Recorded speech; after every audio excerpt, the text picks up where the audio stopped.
Well, here we are. Happy Monday. Happy Canada Day. Happy Reed from the Marcast birthday here. Jason, normally I try, I got my shirt here. It's hot out. It's my birthday. It's sun's out, guns out today. So we are rocking and rolling. How are you doing, sir?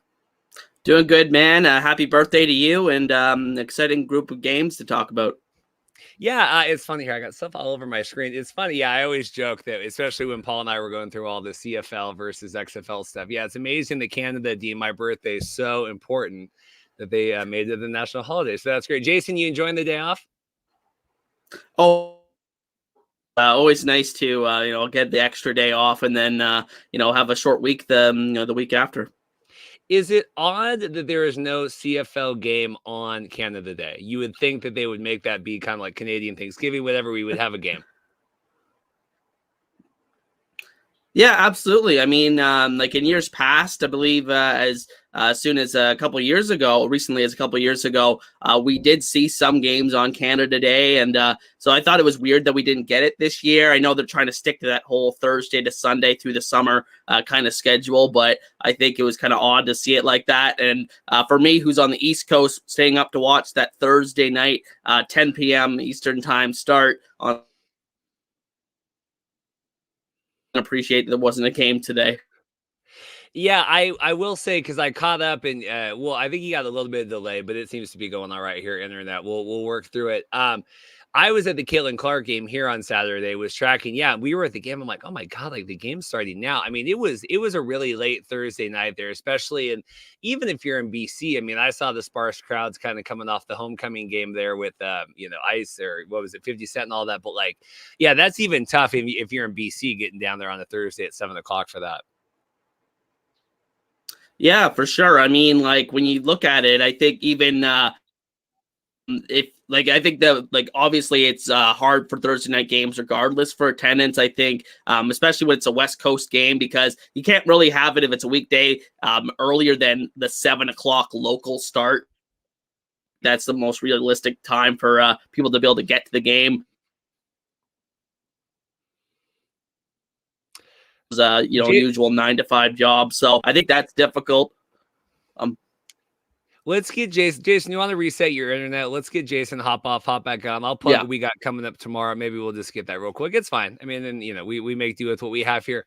I appreciate it. If you've been living under a rock here today over the last week, just to plug, tomorrow, July 2nd, if you're listening to this, we will have our big Oliver Luck interview, XFL 2020 commissioner joining the program. Recorded that over the weekend for about 50 plus minutes. The whole episode's almost an hour.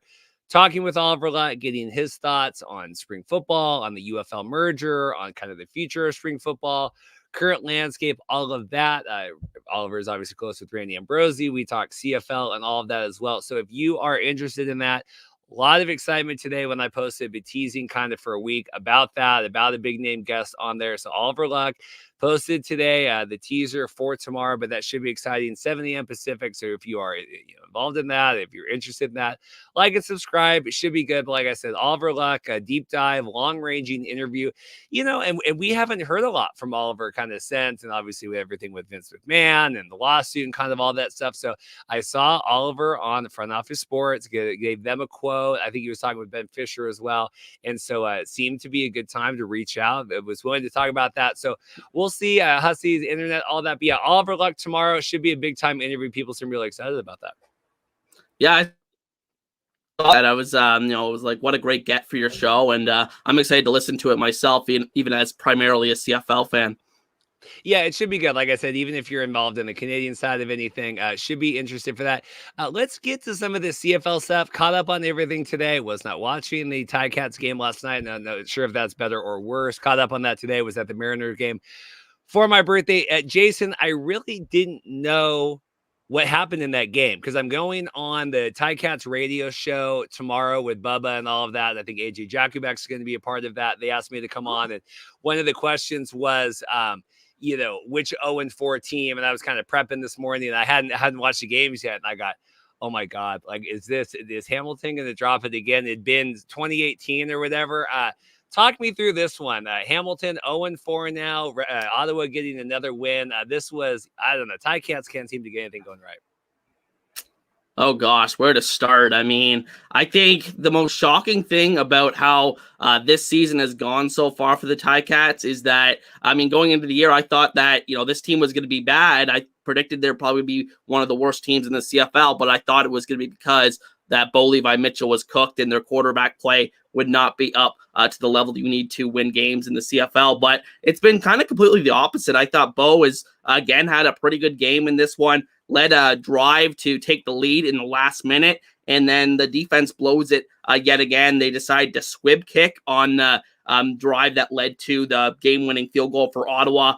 That was an interesting decision and controversial decision because Ottawa was able to get the ball near midfield and still had around 25 seconds left, and they just had to make a couple plays to get into field goal range for Lewis Ward, and sure enough, he cashed it. And by the way, I want to say 3 of the 4 games this week came down to a game-winning kick. So some exciting football we're seeing this year in the CFL. But yeah, ultimately from a Hamilton perspective, so disappointing. I don't think that there's much hope for this team, even though Bo is playing well. He's really the big bright spot for this team so far this year. But I think at the end of the day, they're not doing enough, especially on the defensive side of the ball. I think this defense is just really struggling. They're not putting much pressure on the quarterback. They're not, covering receivers very well. They're making bad mistakes at bad times. They're not being able to hold leads when they've had them the few times they've had them this season. So I think at the end of the day, I'm not much hope for the Ticats going forward, especially with BC and Toronto coming up in the next couple games here. Yeah, we'll look ahead. That's interesting. Yeah, I gotta start planning what games are coming up. Kyle here checking in. Happy birthday. The professor checking in. Put the knife down, Jason. Yeah, because like I said, I hadn't really paid attention, and I was just sitting there. And I'm like, God, because that's the thing, like you said. And I'm pulling up. I got the game here. Like you said, Bo's not playing terrible. We saw Tim White finally get on the board. He kind of had a slow start. Really laying out for that. We kind of, it's at 50-50 with Ottawa right now. We saw them play decent, and we saw them kind of get steamrolled last week by by Montreal with all of that stuff and Cody and everything for that. Their Grey Cup banner raising. How big a deal is this? Like, I wasn't really tracking the 2,000 day whatever that Ottawa's hasn't beat. Is that really a trend here we have going on? Well, they haven't beat Hamilton in in any capacity since the 2018 touchdown passes against, they got Ottawa to the Grey Cup game when they eventually lost to Calgary. They haven't beat Hamilton since, and they were able to finally snap that this time. And really, when you look at the last couple of seasons, the reason why Hamilton was is because they got 3 wins against Ottawa each season. Ottawa just not able to take any games off of them. So I think at the end of the day, this is a huge win for Ottawa, even though I didn't think they looked all too impressive in this one. They made some good defensive plays when it mattered the most. They had a dropped interception on that last drive for Hamilton that could have sealed the game then and there. But I think at the end of the day, they got enough plays, made enough plays to get the win in this one. And starting off 2-1 for a team that's had 4 wins in most of the last few seasons, I think that's huge for them. Yeah, you got to feel good here. Crazy to see Ottawa here second, second in the East, and obviously, bye weeks and kind of all that stuff coming into play here. Toronto 2-1 as well. We'll talk through that game, but yeah, it's certainly by no lack of Bo trying here. I mean, 2 touchdowns, decently clean. We're still asking Bo to throw a lot. Greg Bell running was Butler hurt? Was Butler out on this one? Concussion. Yeah. So, you can't get too many runs going on that. It really came down to the end. You were talking about that and talking about the last couple of minutes, because that's one of the questions too I got to prep. It's like, what do they say, Jason? No lead is safe in the CFL. It'll all come down to the final 3 minutes. But it's exciting. I mean, we had a bunch of walk-offs. We had overtime game, right, with Winnipeg and Calgary is exciting. Season done for Hamilton here? I mean, what's like, do we blow up and move on? I don't know what you do if you're Hamilton, because it's really been the big swing the last couple seasons. Well, I mean, they were 0-4 last year, and they were able to make the playoffs. But, I mean, making the playoffs in the CFL, as you've said, with, Calgary making the playoffs last year, making the playoffs, it's not really a huge goal. It's not a huge bar to reach. So what I was saying, I think a couple of weeks ago on the show, that, a slow start to the season doesn't necessarily eliminate you from the playoff race in the CFL. but it does eliminate you from being, a first, second seed if you have a slow start as much as Hamilton's had the last couple of seasons. And, it's going to be very tough for them. They have a very, very tough schedule coming up. I believe it's, BC at home and then Toronto at home and then back-to-back against Montreal. Edmonton's in there somewhere. So it's a tough stretch up ahead. Like, I was looking ahead, I'm like, where is this team going to get their first win? I thought it was going to be this week, but unfortunately for me, they blew it again. Yeah, like you said, yeah, BC coming in week 5, then the bye coming in, yeah, facing Toronto at home. It's tough. Maybe week 8 there at Edmonton. Just circle it there. That'll be where they get that. But, like looking here at the stats, it's just, and like I said, I recapped the game today watching it. It's just so weird to me that it doesn't really seem like Ottawa did anything much at all and still ended up coming out ahead. Lewis Ward going 4 for 4 with the field goals and all that. I don't know. It just seemed to me that I don't know if it's a defensive struggles with Hamilton or whatnot. It really just seemed like Ottawa had to do a lot. Yeah, I mean, I think a lot of it came down to Ottawa just not making mistakes. They thought that they actually did make some mistakes, Drew Brown, that is, because he, threw a couple passes that were almost intercepted, should have been intercepted by Tiger Cats defensive backs. But ultimately, other than that, they played a very clean game. They made some plays when they needed to in the second half.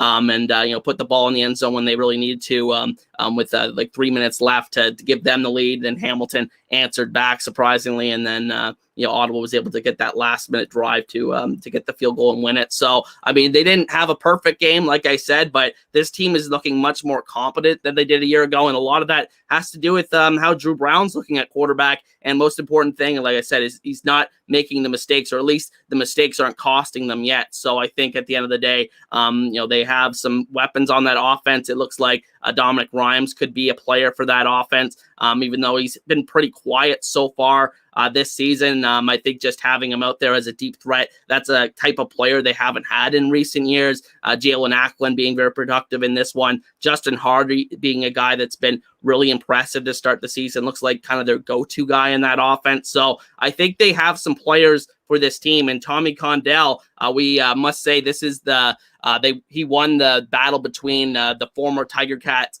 defensive coordinators, I should say. Dominic Condell being the offensive coordinator previously in Hamilton, and Mark Washington being the defensive coordinator still in Hamilton, going up against each other in this game. You have to say Tommy Condell won that matchup for the most part, and I think at the end of the day, Ottawa's looking pretty good. Yeah, so the Drew Brown thing, because that was gonna be my follow up, because obviously last week against Montreal, and that's tough, right? Montreal's D and all that. Brown looking better here. The weird thing, this Dominic Rhymes, it just feels like he's just. Like I said, I kind of forgot that he was even with Ottawa until last week, and they were showing the highlights. I'm like, oh yeah, that's where he's at. Like, it just is that weird to you how underutilized he feels right now with Ottawa? Yeah, it is weird that he hasn't had, he hasn't popped off and had that big game yet, but I'm sure it's coming. I think that, he's still trying to be reworked into this offense. Even though he played in Ottawa before, it's a completely different team than it was back in 2019 where he had 1,000 yards there. So I think, that's kind of the nature of the CFL. You have an extra receiver on the field. Sometimes a guy gets squeezed out of the offense from week to week. So I think, he's been very quiet to start the season, but it's only a matter of time before we start seeing some big games and big plays from Dominic Rhymes, because I think they do have quite an assembly of veteran receivers in that receiving core. I didn't even mention Braylon Addison, who hasn't had some explosive plays this season, but has been a pretty featured part of that offense, being a guy that they've used in the backfield on a number of occasions as well. So I think, they have some talent on that Ottawa offense, like I said. Looking here back at the standings, like we said, Ottawa, obviously, second right now and early in the bye weeks and kind of all this stuff coming into play. But is it?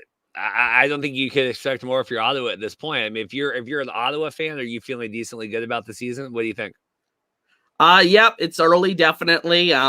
Things can turn into a tailspin as we've seen in previous years, most notably Saskatchewan the past couple of years. So nothing is guaranteed with a good start to the season. But I think when you looked at their schedule going into the year, they had Winnipeg, who nobody would have expected to be 0-4 at this point. You probably had that penciled in as a loss. Then you had Montreal, which they did lose, but they really weren't very competitive in that game, but still you were probably expecting a loss there. And then, so a 2-1 start to the season, it's really not the worst thing in the world for Ottawa. And we'll have to see how they do in upcoming games against Eastern opponents, because against the West last year, they were pretty good. I believe they were something like 4-4 or something like that against the West last year, but they did not win a single game against the East last year, which changed this week with a win against Hamilton.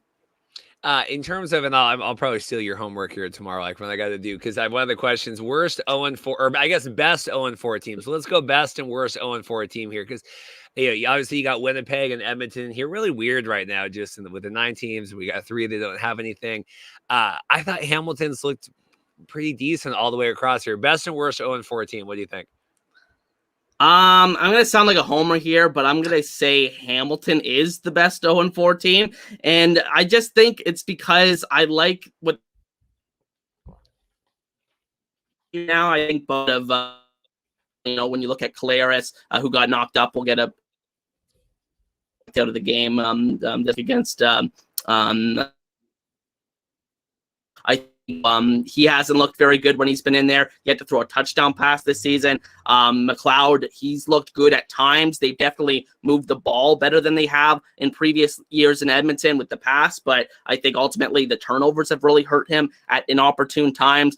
So if I'm ranking those quarterbacks, and so often in this league it comes down to quarterback play, I'm going to rank Hamilton as the number 1 out of those 0-4 teams. And not to mention, I think that Winnipeg's dealing with a lot more injuries right now. Edmonton, you really can't trust. Just given their recent history. At least Hamilton, we've seen them go on some wild runs to end the season. Usually has been a second half of the season type team. I remember there was one year that they almost made the playoffs after starting 0-7. So, I mean, I've seen some wild second half runs from this team in my lifetime. So I'm going to stick with Hamilton as the best 0-4 team so far. Let's go on here and we can circle back. I guess any other thoughts on Ottawa or Hamilton at this point? You want to move on to the next game? No, I just wanted to point out maybe Bob Dice. I think, he has looked a lot more competent in that role. I feel like, just getting Condell in there, I think that was a really good hire for that coaching staff. I think there hasn't been as many noticeable blunders like bad challenges or bad situational decisions from him so far. So that's a good sign for Ottawa, because I had a lot of questions marks about him going into the season. Well, and I think you want to see Saskatchewan, or excuse me, someone just commented in the chat. Guys, you want to see Ottawa do good here, just because of like the whole 10-year right anniversary, and we're kind of making this be a tentpole season, and we've got new patches and uniforms. Like, you don't want to be like Edmonton with the 75th anniversary or whatever, and just playing like complete dog doo-doo right now. So, at least for Ottawa, like I said in the past, I don't really know what it would be like to be to be an Ottawa Redblacks fan. So you like to see that. One thing here, and this was music to my ears, my eyes here. Winnipeg continuing their losing ways here. And it was weird to me. So Farhan came out and said, it looks like Lucky Whitehead's getting ready to come back, getting ready to sign again. And I'm like, oh, is he going to BC? Is he going back to BC? Or like, what's going on here? And Farhan, like, well, he's probably going to go back to Winnipeg. That seems to be it. And I tweeted out that Adam Silver is like, get ready to learn 0-4, buddy. Because they've had so many injuries. I think Winnipeg has to do something here. I guess first off, that is a great signing because they need to have something. Thoughts on, I guess, Lucky going there? Is that enough to offset? Because Collaros, and I know getting banged up here, we have quite the Chris Streveler stat line. We'll get to his play. But, it seems like Zach Collaros is just out to the moon right now. Yeah, well, you're right about the Lucky Whitehead signing. They had to do something, and Lucky Whitehead, like him or not, I think that he is a guy that was the most proven, veteran receiver that was still out there on the free agent market. So, even he took a step back last year in BC, where he kind of lost his spot in the pecking order to guys like Hatcher and Rhymes. I think that, he's a guy that still can help them and is familiar with that team and that atmosphere from playing there, I believe, in 2019. So I think, he's a guy that is going to really help with that offense, especially because they have so many young receivers right now that they're trying to work in. But unfortunately, when Zach's been in there, I think, he's been really off his game. And I think a huge reason why is he doesn't really trust these young receivers that they have there. Like, it seems like whenever they're moving the chains, it is to guys like Dembski and Wolotarski. Obviously, Lawler's on the shelf, and then Schoen's on the shelf for the rest of the season, we found out this week. So, I mean, it's going to be very tough for them to overcome that, especially with Brady Oliveira not at 100%, clearly. Yeah, I because this weekend's just been really kind of crazy with everything with birthdays. I totally forgot Schoen was out as well. And I'm like, well, RIP the season at that point. I think you got to make a move. I don't know. I mean, it's fine. Winnipeg's had so much success here. And obviously, we joked last week about them walking out on when the BC Lions were there. And right, was that they're walking out when they were losing and all that. But I don't know. I mean, I don't know if Lucky Whitehead, I was looking here at age 32, is enough to come in and really spark that. I mean, like you said, Lucky, it felt like 2 years ago was really good, right? Was that the year after he got paid when BC was able to, kind of make him the highest paid receiver 2 years ago? And then felt like last year wasn't really up to snuff, if I'm remembering that correctly. Yeah, he had that year when Mike Riley had his last year with BC, and then he had another year with Nathan Rourke when he had that breakthrough season, and then last year he was kind of a little bit underwhelming, and starting to get up there a bit in age, obviously into his early 30s now, has a lot of tread on those tires, and also was a kick returner for a number of years, which obviously would take a toll physically on your body. Yeah, so what's showing out here? Broken. I got ad blockers on here. What's the injury prognosis on showing out for the season, like you said? I believe, I know he's out for the season. I believe it was a knee injury that they said, and it happened away from the a couple weeks played. Fortunate injury for them because he's just been a rock star.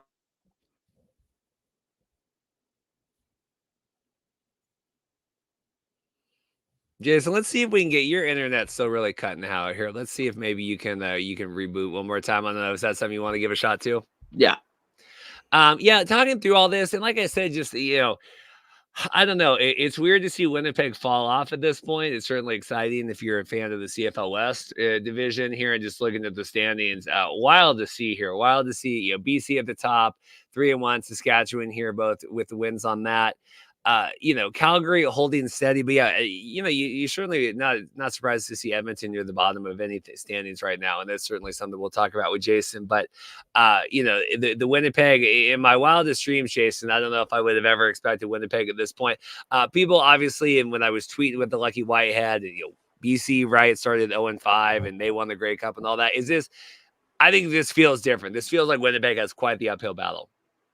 Yeah, it feels like their, luck has kind of caught up to them. I know everything's not luck from what they've had, their success the last couple of years, but they have had a degree to luck to be able to make it to 4 straight Grey Cups. They've been a team that's been remarkably healthy, and that has just not been the case this year. I mean, they were also pushing their luck with a lot of players that were getting into their mid-30s. So I think at the end of the day, it just might be their time to start, falling off. I think that, it's not always a graceful decline for a lot of these great teams we see in sports. It's usually just a big fall off a lot of the time. And, it's tough to see if you're a Winnipeg Blue Bombers fan because you figured they would at least be competitive. A lot of people were picking BC coming into the year to, make it to the Grey Cup out west. But I think a lot of people thought Winnipeg would be, right there in that conversation. And so far this year, just, can't even just get anything together. My question for you, you talked with Collaros, because I've seen both sides, right? Oh, well, this is exposing Collaros, and it was always the tools around him. And then you're saying, that you don't think Collaros can trust the guys as much, and a lot of the is that where do you place the blame on that? Is it Zach not trusting? Is it Zach falling? Not having the elite receivers around him? What do you make of that? And I want to talk Streveler as well. Well, the interesting thing with Zach is that he's had some up and down years in the CFL. Like, we've seen him at his best the last few years, but for the most part of his CFL career, like, he's had some good seasons and had some very mediocre seasons. Looking back to his time with Saskatchewan, Hamilton, after a really hot start in Hamilton, really tailed off. So I mean, if you don't surround him with players. I think that's, he's definitely best in what he's shown so far this year. But I think at the end of the day, he's a definitely does need those, star players around him. He's definitely not, one of those, he's going to make the Hall of Fame, but he's not one of those guys I'd put, in terms of like those all time, just plug him into any situation and he's going to have success. I think he's a guy that really needs those star players around him to step up. And he's definitely had that ever since he arrived in Winnipeg, most notably on the offensive line, which has taken a big step back so far this year. And that running game, which they've always had, kind of always been their bread and butter since he's gotten there with Andrew Harris and now with Brady Oliveira the last have not been able to get that running game going, and it's putting even more pressure on the ball with the pass, and unfortunately with those receiver injuries that they've had, it's been very tough for them to do. Yeah, you saw Zach get beat up. You saw him laying down, eyes closed. I bet he wished he could have just kind of laid there for the rest of the season, just kind of how everything's going. Weird here to have, Oliveira, not even lead rusher here, right? Obviously, Streveler running for some yards on that. It seems like, they can't get, Oliveira signed the big deal. He's had the injury stuff. We've seen Augustine a little bit. I guess thoughts on the Oliveira downturn right now, and I want to get thoughts on Streveler because he actually ended up having to play a lot in this game.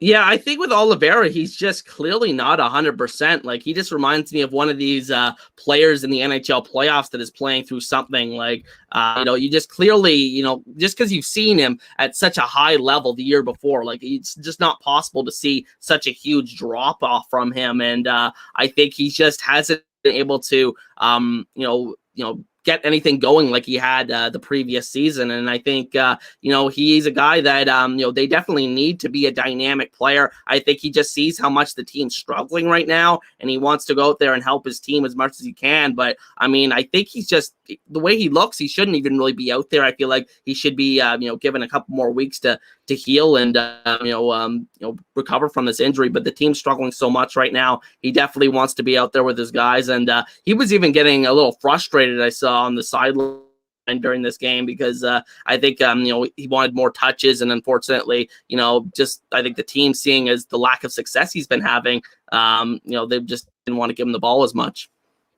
Yeah, it was like at the end of the Stanley Cup playoffs, like you said, and it was like, Edmonton and, McDavid had a torn whatever and this and something like, you find out then, and part of that might be a little bit overblown, just like, well, we lost, but, my knee was barely even hanging on here and I couldn't even skate now. But, they're playing through a lot. I agree with that. And I agree with that assessment of them. Weird that Oliveira would be upset like that and wanting more because, clearly not seeing the success thus far with that. With Streveler, came in a lot. This game obviously went down to overtime. We'll talk through the overtime, but how did Streveler look actually taking meaningful snaps here and having to throw the ball? Well, he had that drive at the end to force overtime, but other than that, he looks like the same old quarterback that we saw back in 2019 when he started games for the Blue Bombers, a guy that you just don't trust to win with his arm.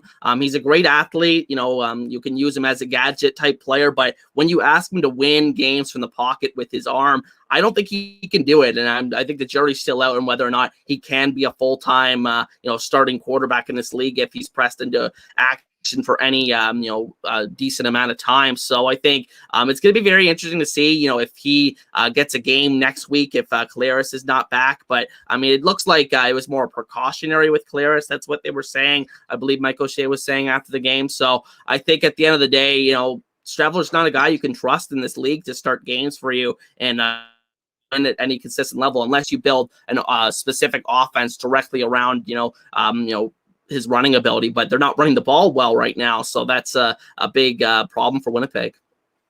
It is weird because, like you said, he had the one good drive coming down, forced overtime, but then in the overtime, completely airmails it in the end zone, right? Gets the interception. There, Calgary's able to go, and they have that weird with the penalty, and that got pushed back and all of that. But, to me, like that's the difference between Streveler and like Cody Fajardo last year, Grey Cup. Like you got to, there's only in in a season, in the game, there's a couple of throws you got to make, and that you can go 50-50 on that, and that's the difference between kind of an elite quarterback and not.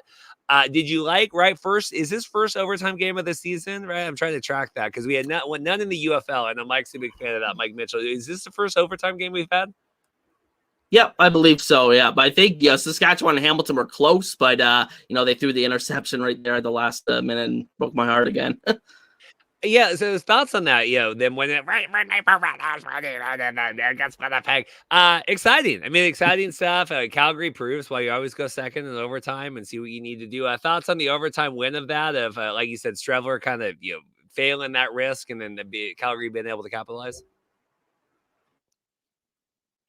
One specific thing when you look at Calgary Stampeders sent a blue, felt like they were setting the heat, especially on that interception on the last play of over.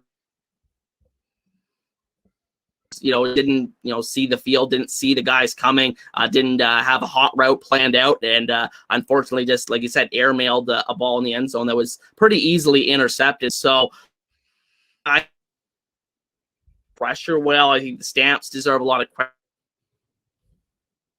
Job defensively this season. I think, it's not one of the best defenses in the league, but I think it's been very, competent to start the season. Cameron Judge has been playing very well for them. Demario Houston got an interception in this one, because, he was a big part of their offseason because he was a guy that they brought in from Winnipeg. He had like 9 interceptions last year, 7 interceptions, led the league in interceptions last year. So I think that's a good sign for Calgary. The jury's still out on Jake Maier and whether or not he can be,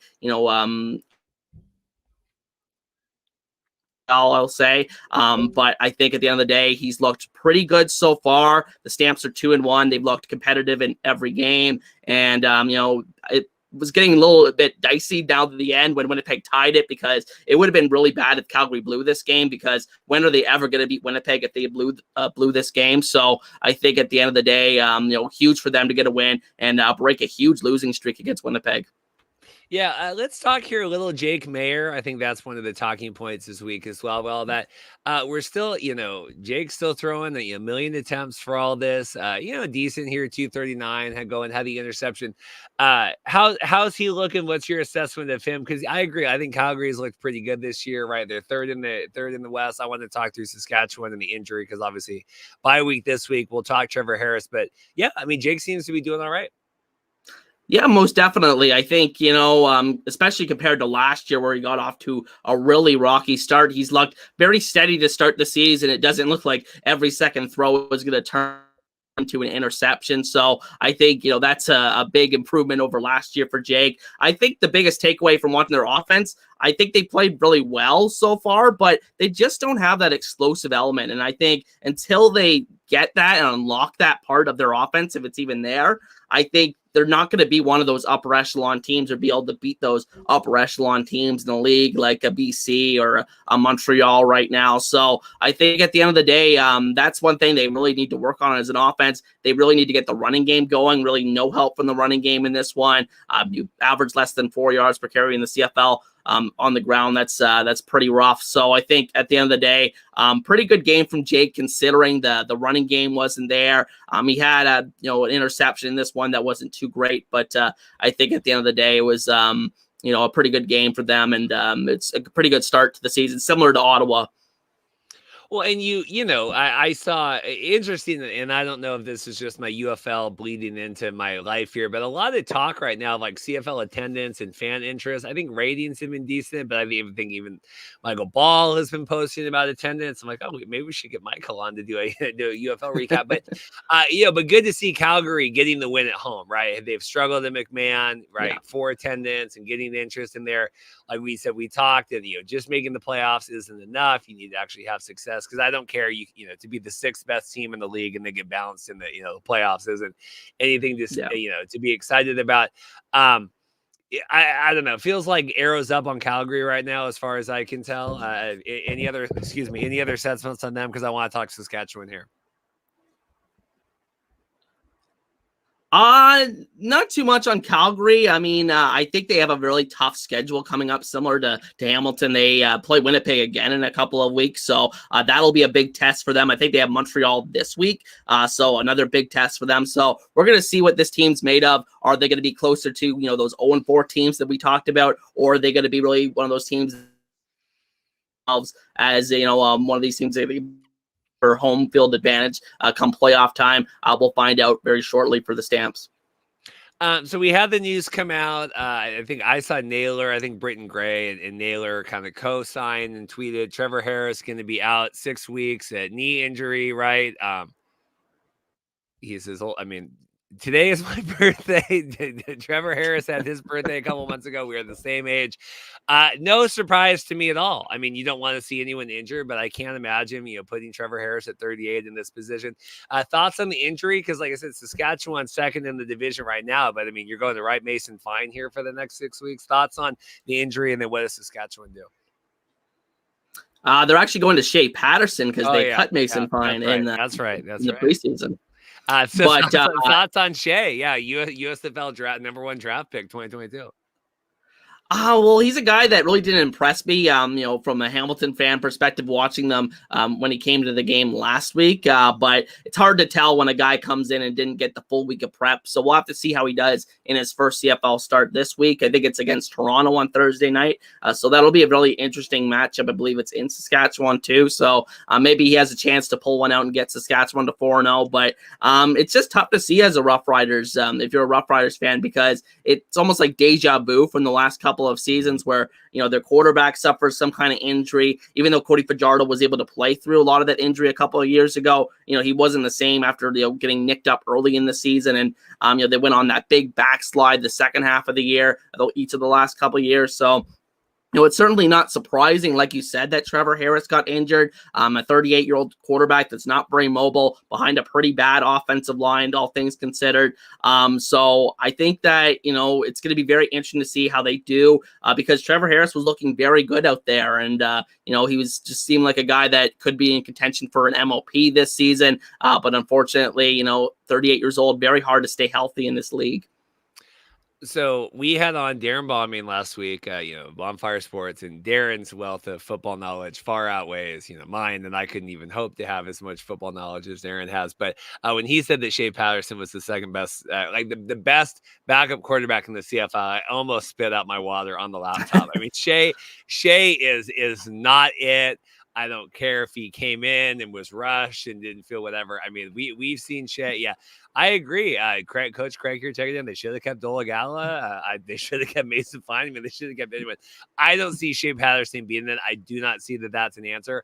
And as you said, Toronto here at Saskatchewan. I think Toronto defense is going to absolutely murder Shea Patterson here. I think we might see a funeral here at Mosaic Stadium. Just thoughts on that, this matchup. Yeah, I know we talked about it, but any other thoughts on that? I see this being Toronto going in with like a sledgehammer here. Well, it's weird because I think this history has shown us that there are guys that are a better fit for the CFL game than they are for the NFL game at quarterback. So maybe, who knows, he can, have some kind of success as a starter here for Saskatchewan briefly. But, ultimately, like I said, I don't have much confidence in that happening. He's been around the league for a few years, been a third stringer somewhere, being like the short yardage guy for a couple different places. But I think, in terms of being a guy you can trust to win games, especially going up against a very, very good Toronto Argonauts defense. I know they didn't play too well. We'll get to that in a minute. But I think at the end of the day, it's going to be very tough for them to win the game. But if it could just win a couple of games before Trevor Harris gets back, I think that's going to be the key, because you're not going to win all of these games or even a majority of them. But even if they can split these like next 4 or 5 games or whatever it is until Trevor Harris gets back, I think that will be a huge win for Saskatchewan. Well, easier said than done here. Toronto at Saskatchewan, then they're facing BC, then they're facing Winnipeg. That might be maybe, and then at Montreal here. It's tough. Then they get a bye. No, they don't. Edmonton. There you go. Week 9. Pencil in your first wins. Whatever wins is going to be. Yeah, just wild. But like I said, I don't like. you see this coming, and we always say on here, and I will say this the same thing. We'll talk BC, but something is going to happen to Vernon Adams, and this is a concern to me. And I know we have Dolegala as a backup, but like, you can't rely on these guys to stay healthy that long. And to me, it's insanity that you would. I love Corey Mace, and we've talked about that, and they've been playing up to him, but it's insanity to me that you would have your season tied to Trevor Harris here at this point. People, I don't know. Yeah, and it's it must be said that like almost the second most important position on a CFL team the last several years has become the backup quarterback, because almost every quarterback misses some time during the season. We only had one quarterback start all 18 games last year, and that was Jake Maier. So I think, it's a huge part of a CFL, team building these days is getting that backup quarterback position solidified. And like I said, don't have that much confidence in Patterson to get it done. And I definitely disagreed with Darren Bauming as well when I watched that show, that interview you had on your show this week. So I think at the end of the day, you'll have to prove me wrong. Yeah, we had to hear a question about the American ratio rule and like being only able to play certain downs, right? That was with the new CBA that came out, right? And that you're only able to play so much and all that. So they said they should talk about this. I presume that means us. We should talk about it. But yeah, I mean, that's something that came into effect last season, right? Going in they were talking about that Tim White with the Hamilton game. Yeah, it came in. Maybe I'm trying to think if it was implemented last year or this year, because I know the CBA was signed last year before training camp, right? So, yeah. Or was it 2022? Yeah, I always forget. But anyway, the rule is basically it was designed to get veteran American players more playing time and stick around when they're not going to necessarily be a starter on a team. But unfortunately, this rule's kind of been abused, and you see even star players being that designated American throughout the game, like the Ticats. They were talking about it a lot on the broadcast last night that Tim White was the designated American for the Ticats, and ultimately, like they were talking about, how many plays is he allowed to play and whatnot. And to be honest, I don't even fully understand the rule, which really, I think that's the crux of the issue right there, is that the average football fan, like diehard football fan like me, can't even like fully explain it to people. So I think at the end of the day, it definitely needs some tweaks. I think the CFL's heart was in the right place when they put in this rule, but I think at the end of the day, the implementation of it and trying to track this, 51%, 49% of snaps kind of thing for nationalized Americans, I think it's a very complicated thing. And I think at the end of the day, it definitely needs some tweaking. There's a spider running across my laptop here. Interesting. Let's go on here because we got 2 more games we got to get out of here. I have birthday dinner plans tonight. Very excited for that. Let's get into this Toronto Montreal game kind of build. This was going to be the game of the weekend thus far. I think that's what we had the thumbnail out for all that stuff. Toronto lost. We saw Brian Scott sighting. Was that, now I caught up on this game. Was that injury, or was that just like, hey, we're out of it here? Why did Brian Scott make an appearance?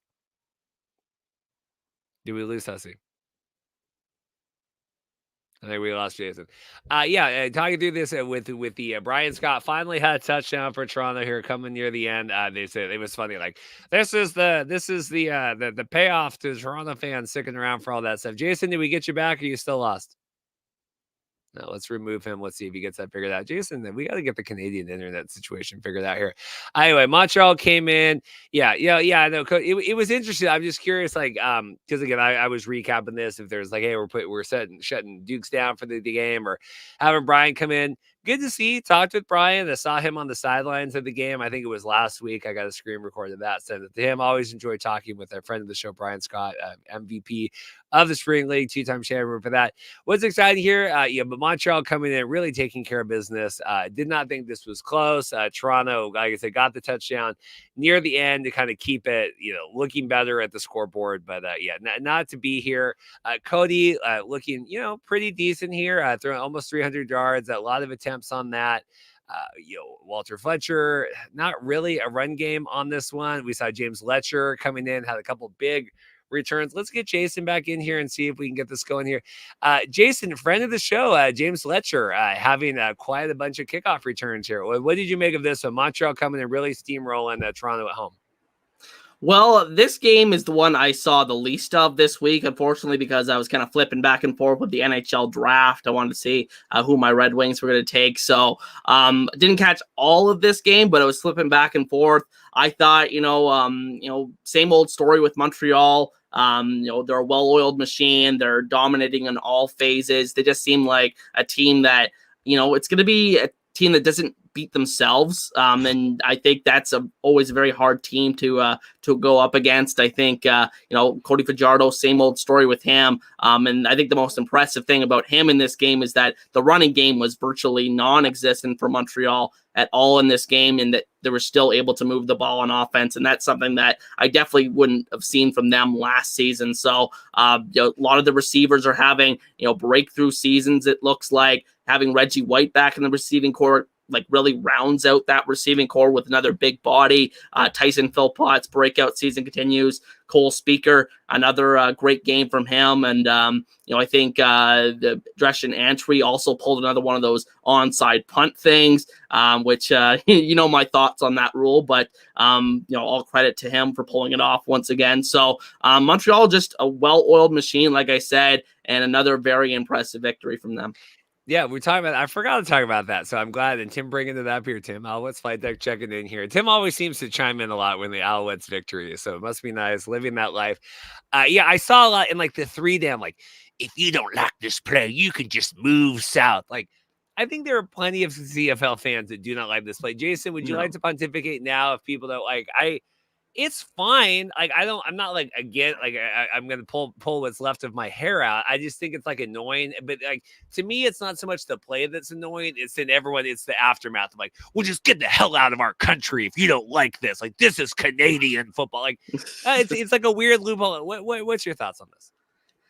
I just think it looks stupid. Unfortunately, it doesn't look like football to me personally. But maybe that's just the fact that I watched a lot of NFL growing up, and maybe I'm just too Americanized from that perspective to enjoy the finer nuances of the CFL game. But I think at the end of the day, yeah, it just doesn't make sense to me why you would get a first down in that situation. But we've been over this before. I think that this is a very controversial topic. I don't think it's as big of a deal as a lot of people make it sounded out to be. I mean, you don't really gain any yardage from doing it, but I think at the end of the day, it doesn't look like a football play, and that's why I've never really been in favor of it.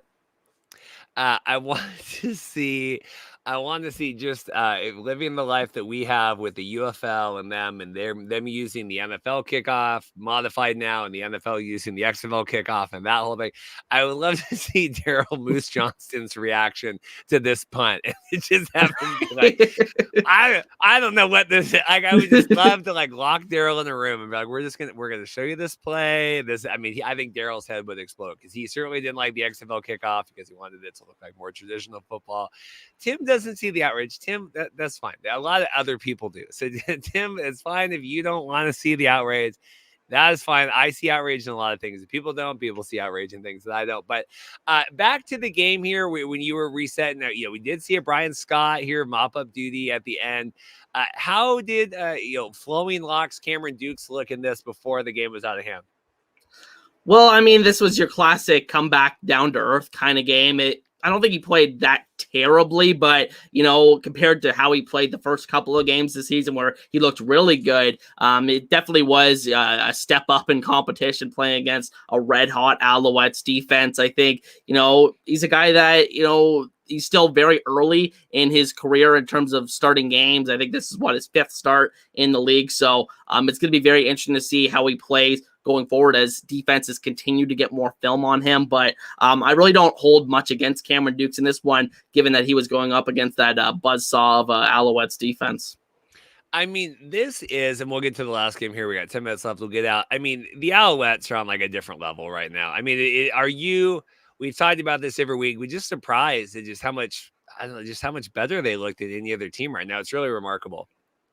Yeah, absolutely. And then, like, I think they kind of remind me of that Green Bay Packers team back in the day that Aaron Rodgers won his one Super Bowl with. I think that last, 6 or 7 games of the season, they won like all the regular season, and they won 4 playoff games in a row. And then I think they went 15-1 the next year. They went something like a whole calendar year without losing a game. I think Montreal is kind of on that same trajectory right now, starting 4-0 to this season. But I will say this, and it's definitely worth pointing out, that not often does the best team in the regular season, the CFL, win the Grey Cup. It's pretty rare. So, well, not pretty rare, but like it doesn't always happen. And we've seen that in recent memory where there's been a lot of upsets in the big game and in the playoffs. So I think at the end of the day, peaking too early, it could be a possibility for the Alouettes. But for right now, just really no complaints from what I've seen from them so far.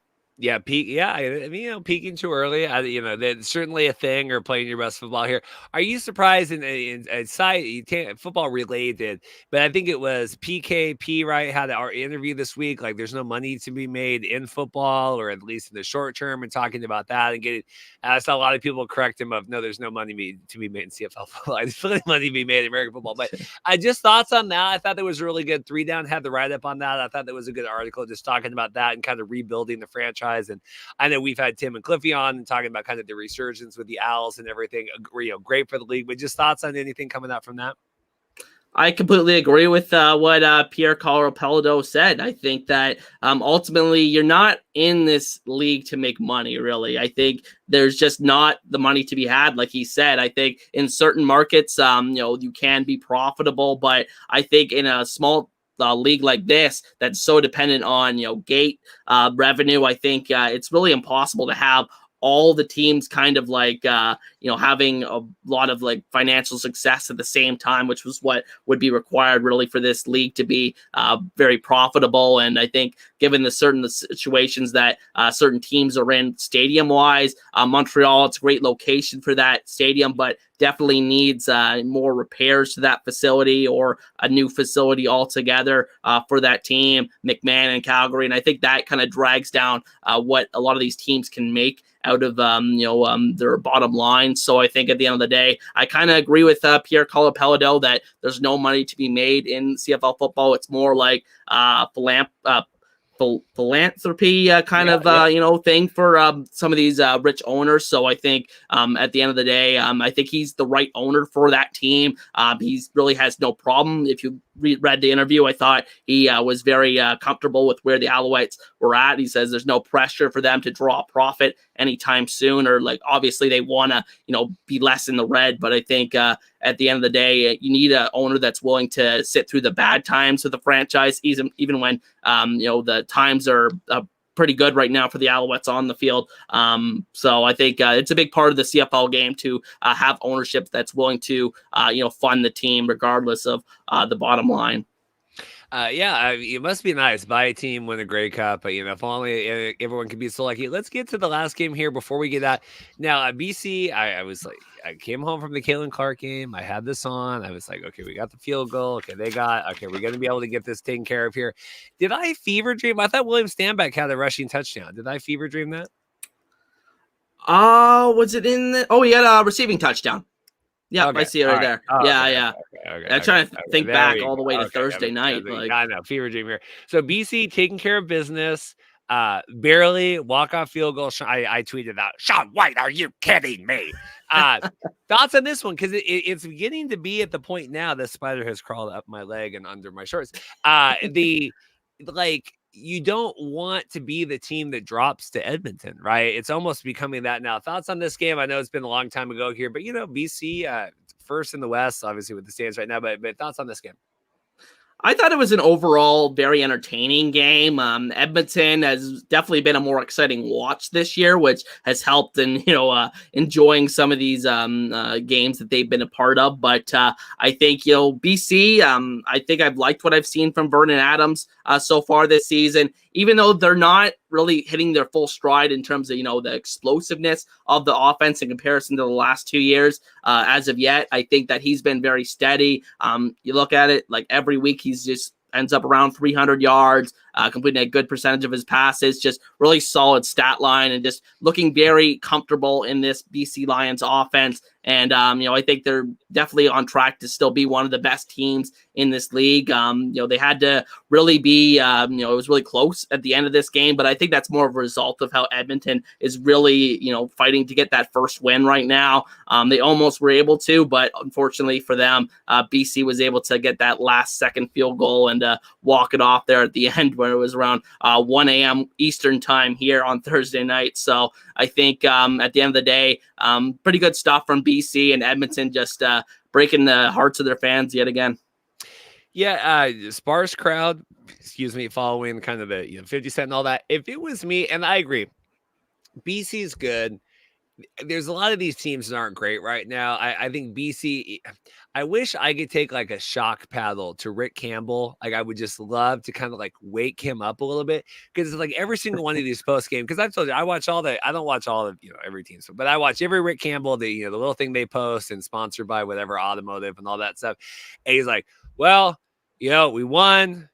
We didn't get it all together. If we get it all together, like we could be really dangerous. Like it's just such the like we got everything we needed. I don't know. I just want them to I just want it to feel like there's some sort of like urgency at all. Like I don't know. We're trying to get kind of get everything figured out here. It just, to me, it doesn't feel like, not that there needs to be urgency in week 4 going into 5, but like you are hosting the Grey Cup this year. There is a lot of that. This is probably the last window you have with VA and kind of all this pieces to really get this going. Like, I don't know. To me, I would just like a little bit more oomph there. Are you like, BC is great, but they're just, they're lacking kind of any sort of a really sexy excitement right now. It just feels like they're kind of going through the motions. Yeah, Rick Campbell is certainly not the most energetic coach, I would say. Doesn't, seem like he galvanizes the team, at least in terms of like what you hear from him talking to the media. But I think at the end of the day, it's like I said before, he's a hard coach to figure out whether or not he makes such a positive impact on the team or not. Like I said, I think that BC is looking very good this season. I thought that, their defense is starting to look good in some areas. Again, hasn't really hit their full stride on that side of the ball. And like I was saying with Montreal, maybe BC's not really peaking early in the season. Maybe their best football is still yet to come later on this season. They're still dealing with incorporating a lot of new pieces into this team. I think, with the injury to Keon Hatcher in the receiving core, that was definitely, a difference to their receiving core going into this season. And they're still trying to work in some guys like Aiden Eberhardt, who had a big game in this one. So I think, trying to establish William Standback as the new running back, tried to run the ball in some key situations in this one to some success, but not, terrific, looking at the 3.8 yards per carry that Standback average. So I think at the end of the day, BC's still looking pretty good, but like I said, they haven't really had one game where you're like, wow, this team is really a contender for the best team in the league. What do you think of this David Mackey thing here? Like, we're trying to kind of use him short yardage. He had the fumble there near the end, and I think had the rushing touchdown for that. But thoughts on that? Because, obviously we've had the Vernon, and we got rid of Prukop and kind of all that stuff. Am I reading that right? Are we kind of using him so we don't get Vernon beat up? But like, thoughts on that? Yes, it's very interesting because Hamilton's doing a very similar thing with Ante Milanovic-Litre, who's a backup Canadian running back who has been taking the snaps for a lot of the short yard situations for Hamilton. So it's interesting that both of these teams are kind of using a similar route, really trying to limit the amount of hits that their starting quarterbacks take. And, when you're running those short yardage plays, you ideally want a bigger kind of quarterback that, can really move the pile. And not every quarterback room in the league necessarily has one of those players. So, I guess this is a better alternative than using Adams as the short yardage quarterback, in my opinion. But it definitely is an interesting experiment because they're not used to, position players like that are not used to, getting the snap from under center like that. So maybe you get, some mistakes like that with the exchange from the Hamilton Tiger Cats and the BC Lions. So, it's going to be an interesting experiment to see going forward. But I kind of like the thinking from the Lions. Last thought here, like, I mean, is Cornelius around for $10? Like, can we get him on? I was looking up because he's, I mean, right? He's a free agent. Like, is that not someone we can just bring in to short yardage here? Like, I don't love. It feels very makeshift to me. This is the last thing because I got to get out of here. But just thoughts on. I know to me, this is one of those things that's going to come back to like bite BC in the ass, I think. Yeah, I mean, Cornelius is a strange one because I thought some team was going to fall in love with the physical, ability, the fact that he does have a very strong arm, can run. He had, several big rushing gains when he was with Edmonton, but obviously he had such a poor record as their starting quarterback that maybe teams have been like, yeah, we've seen enough film.